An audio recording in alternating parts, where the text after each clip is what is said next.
Let's jump right into it and talk about Cecily and what her situation is now. Last time we had a guest talking about Cecily was Priya, and who was war cry Priya Reddy, who was talking about how we were discussing how Cecily had been sentenced that day, I believe, to 90 days in jail, and we were discussing how that was, in a sense, sort of a victory, even though it seems like a sad thing, because she could have gotten a lot more time than that, right? Oh yeah, she could have got a lot more time. The whole process to get her the 90 days was really involved. Right after the verdict that happened on May 5th, we got a call from from elected officials' office about offering help and assistance to actually figure out how to help her get out of that situation or reduce the sentence. So we automatically went into a leniency mode. We were asking for leniency. We could have went the complete opposite way of being aggressive and demanding her to be let out and calling out the system, but we decided to go the route of leniency. So we had a press conference, and we had about 5 city councilmen show up. We had over 190,000 petitions. We had about 700 written petitions. We had a Pussy Riot petition. We'll get into that in detail, yeah.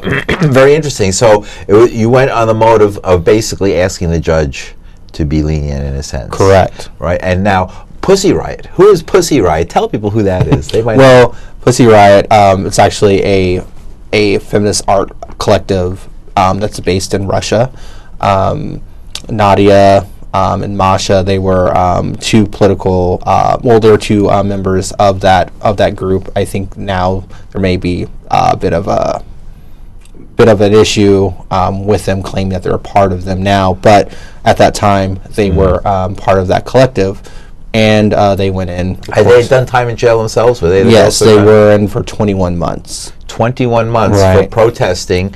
An activist protest in a synagogue, and they did a song in the synagogue, and they were. No, I think it was a church, an Orthodox church. Orthodox church. Sorry, not a synagogue. Not a synagogue. Sorry, Orthodox church. Right, and they played one of their songs in the church, and that was considered a horrific act, and they were actually sentenced to 21 months. 21 months. Well, actually, they were sentenced for 7 years, but they got 21 months. Very parallels what happened with Cecily. Right, and that's why they wanted to go in and see her, so they saw her on May the 9th, and they called her a hero, and there were a couple articles out about I saw the hammer and sickle flag. I have a photograph of it.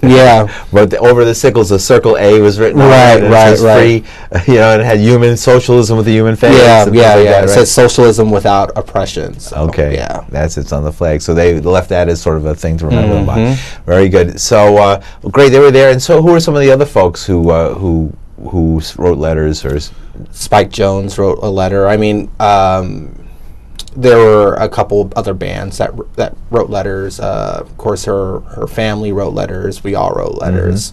So. Right. How about in the way of celebrity letters? There's a group called Churches. Who else? There was a big amount of large amount of. Of letters that were written to the judge. Could give me some number, like a rough estimate. Rough estimate of just actual handwritten letters? Yes. Let's say 700. 700 were written to the judge. Right, to the judge, and then the Change.org petition. So there was all this talk at the time that somehow there was pulling strings and that she cried and all these kind of things, but in fact, behind this all was 700 letters. 700 letters asking for leniency. That's unusual. Right, and then on top of that, the day after the verdict came out, there was a 9 of the 12 jurors. They thought that the sentence was too harsh, and they wanted leniency for Cecily as well. So the jurors even. So most of the jurors, the majority of jurors, actually wrote a letter as well, asking for leniency. So there was a tremendous outpouring of support for leniency for Cecily, which. With all the outpouring of support for Cecily, how is it that she was convicted in the first place? Wow. Of course, the trial, the Judge Zweibel, he found he withheld a lot of evidence that supported Cecily's case, and he allowed a lot of evidence into the case that wasn't supposed to be allowed in. So that kind of led the jurors to not hear the full story. And yeah, part of that was the video, the horrific video, and the video which, you know, from the emails I got from whoever, I don't know if it's the FOP or whoever was sending it out, you know, Fraternal Order Police or some other group, was sending out a video that was going out everywhere that was purported to be Cecily at this event. And it's purported to show her actually striking with her arm. But no matter how many times I played that video in slow motion back and forth, their own video that was supposed to prove the case against Cecily, I did not see her make contact with anybody in that. Yeah, the video where she swings her arm back. Now it doesn't show in the video that she technically made contact, but it does. You know, of course, there showed bruising on the cop side. We don't know how that happened. The same way that, you know, there's a bruise. There was a bruise on her. So it wasn't such a devastating video to her case anyway. You know, it did not. Yeah, I mean, it just showed that her arm was swung back after she was grabbed. Right, and we had when Marty Solar was here, we showed the photograph, the horrific photograph that was taken by Cecily's doctor that shows the bruise on her breast, so she was grabbed from behind. Right. Right. And I don't think that was ever challenged. Was that ever allowed in? No, that was challenged. That bruise was challenged. I mean, Erin Choi, the assistant district attorney, she stated that Cecily did that to herself.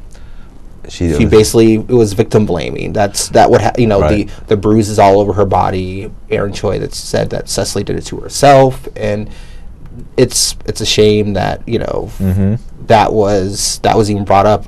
It's ridiculous. So interesting in blaming the victim, and I don't know if you're familiar with the case of Brad Will. We talked about he was killed. He was an alternative journalist from the Lower East Side, and he went to Mexico to cover the teacher strike in Oaxaca. And while he was filming, he was shot and killed. And he basically filmed his own killing and then blamed the government. Actually arrested one of the activists who was standing with him and said that this was a setup. Shame. Right. And it was a ridiculous statement, and of course it never held water, but it really just delayed things and let the evidence go colder and colder before anything, and so nobody's ever been really arrested for that. Right. So, I mean, after the sentencing, of course, she got sentenced for 90 days. The way New York State, the penal system works is that if you're on good behavior, you could serve, you know, 2/3 of that. So, the estimated time for her to get out is July 1st. July 1st. All right, so we'll have her on. Maybe we'll get her on the show on July 1st. Well, you know, right after that. I don't think she'll be wanting to hang around for a while. Oh, she takes a break for a while. Yeah, she is. Now, that's not just the end of it. Because there's an appeal, right? Right. And what is so an appeal? So people aren't taking this line down. They're going to take it back to the appellate court and try and get the judge's decision and the verdict reversed. On what basis would they do that?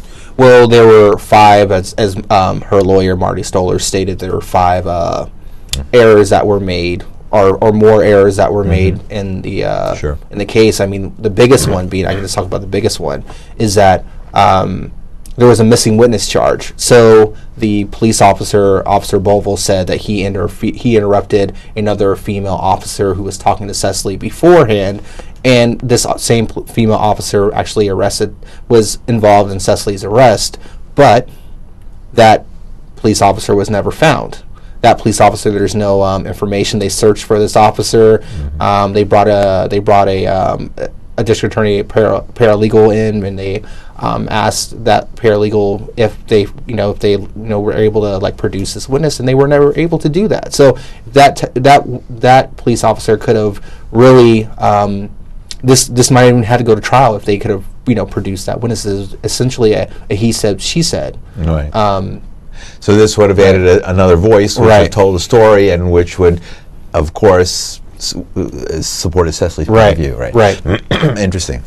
And so there's 4 other points, and those 5 points together will make the appeal, and that appeal be fought in order to get this this blot of a felony conviction removed from her record, right?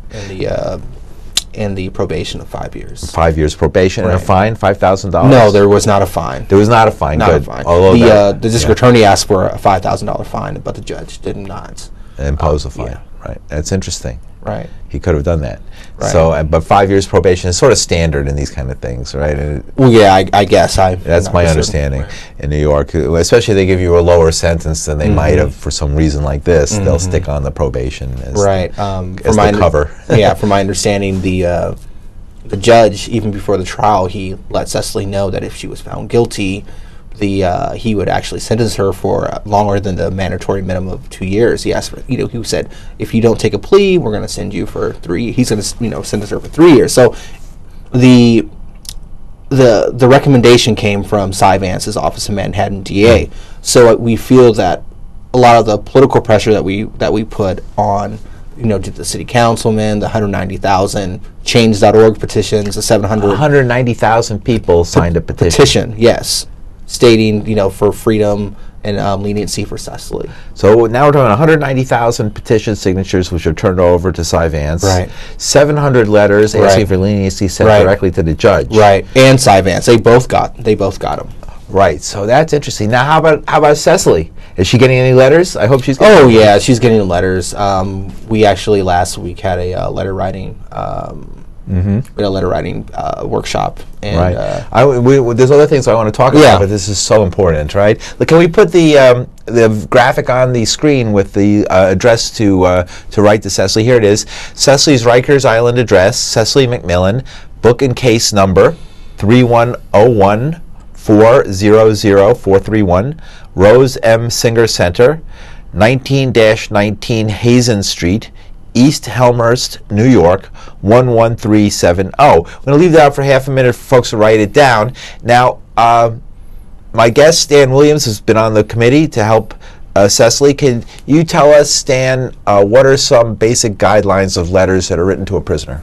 Yeah, you're not supposed to talk about doing crime. Okay, that's a good one. That's a good one. That's pretty common sense. So sometimes you remind people, you never know what they're going to say, right? Don't write and say, we're going to come in and break you out. Right. That would be bad. That would be bad. Right. You could also send her books to that address as well. Can you send the book, or does the book have to be sent from a publisher direct? It could be sent directly to her from your home. You could send it. Right. That's better than federal jail. Right. Yeah. That's one positive thing. Okay, good. So you can send her a book. Yep. And prisoners love books. She's interested, and I hear she's working out a lot. She said she is. She has. Stronger. I think she said she had 2 abs the last time I talked. 1 and 1. The books that she wants to read about is she's doing her master's thesis on Bayard Rustin. He's a civil rights movement activist, and Jane Addams, the Whole House movement in the 1920s. So Bayard Rustin and Jane Addams, Whole House. Adams. Yeah, Jane Addams. Jane Addams. That's Addams. Jane Addams, right? Jane Addams and Bayard Rustin. So those books would be great. Anything that would help her understand for her master's thesis. Right. And she's continuing her education in jail. Right. She's actually teaching her other cell inmates how to read and taking writing workshops. She was doing literacy and creative writing with the prisoners. That's great. Yeah, okay, good. They're going to appreciate that. So that's a positive sign to this negative event.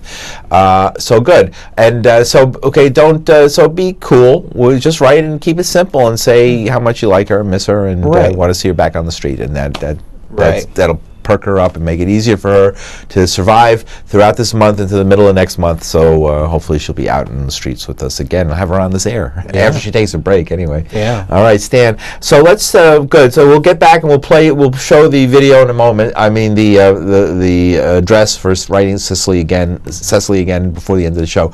But in the meantime, we were talking about the Coke party that everybody's going to invite you to on Thursday, right? Right. The David Koch party. David Koch party. So David Koch is he's one of the 2 brothers, David and Charles Koch. They own a Koch Industries, and they have their tentacles all over the place. Sure. They're involved in fracking. They're involved in politics. We had some fracking shows here, a couple of shows about fracking, about hydrofracking, gas hydrofracking, where they actually put toxic chemicals into the ground and try and release the gas that's kept in the shale underneath the surface of the earth. And we're trying to keep that out of New York State. Right. But they're responsible for the Keystone XL pipeline that's going across the country, because they own the hub down in the southern region.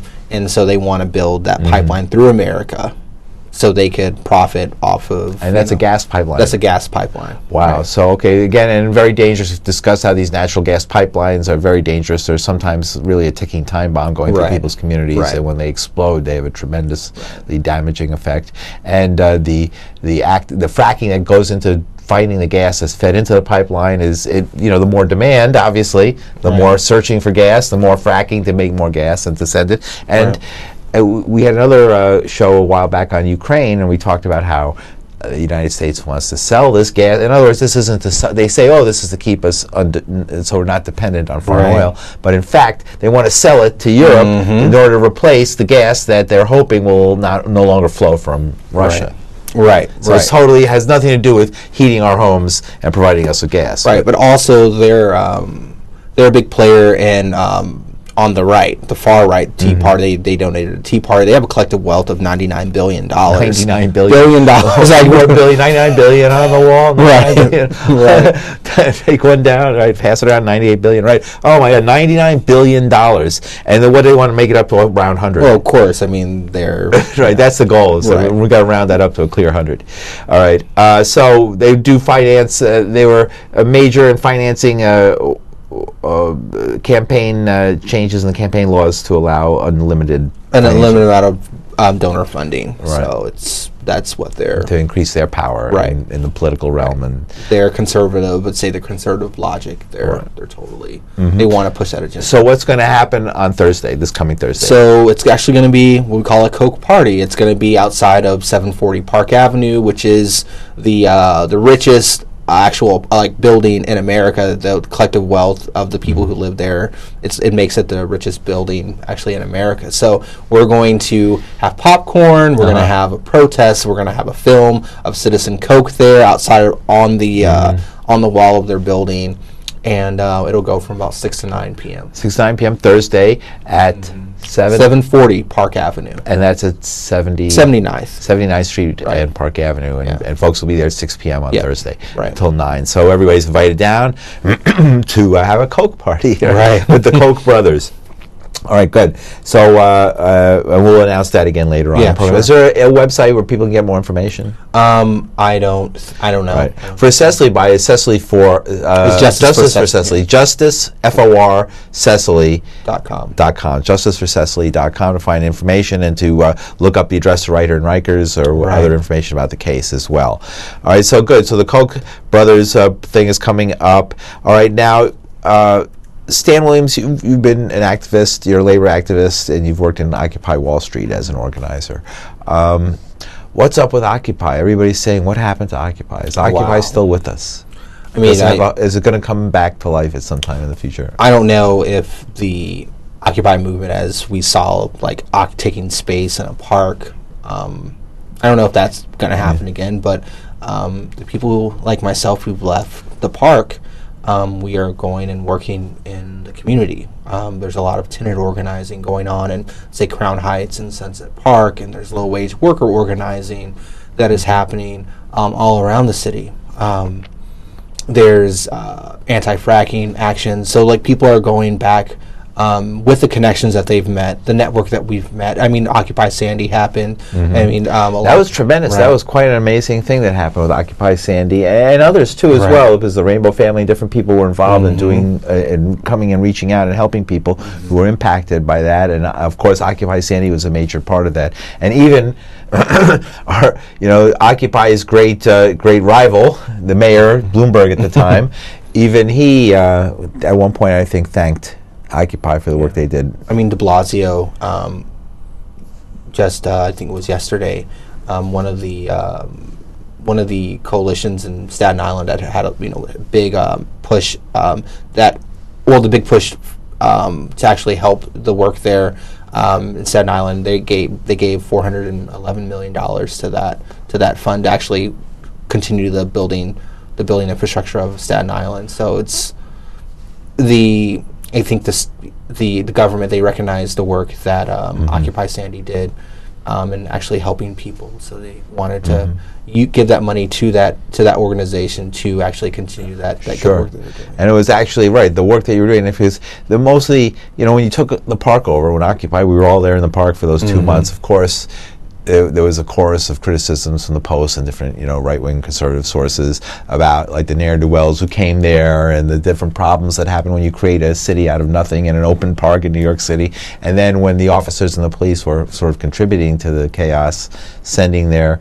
So often I saw with my own eyes, telling folks, why don't you go down there, and hang out there, and causing disruptions amongst the serious activists. I mean, we knew all these things were happening. So in a way, the park Zuccotti, as great as the idea was a sitting target for its enemies. Yeah, sure. The whole idea of actually having Occupy is a response to the housing crisis. So, like, when you don't have a home, where are you supposed to go? When you don't have a job, where are you supposed to go? Like, these are when you try to go to the government for a redress of grievances, they don't address those in a way that actually helps people. Where are you supposed to go? I mean, Occupy taking space in a park to talk to each other and build something outside of the outside of the government and the corporate state. I think it was an amazing idea and an amazing spectacle just to be part of that. And why so much resistance? I mean, considering especially that Occupy Sandy became so important. In a way, Occupy went on to become a very important part of the city's response to a major emergency. So obviously the value and worth of Occupy and the dedication of its was clearly proven in the months after that. Why so much opposition when clearly the mayor and the governor and the police knew that this was a citizens' movement of Americans, not a terrorist movement of fear of anarchists ready to blow up the world? I mean, what was going on here? Did you ever think of that or wonder? Or? Yeah, I wondered. I think that it's clear that moneyed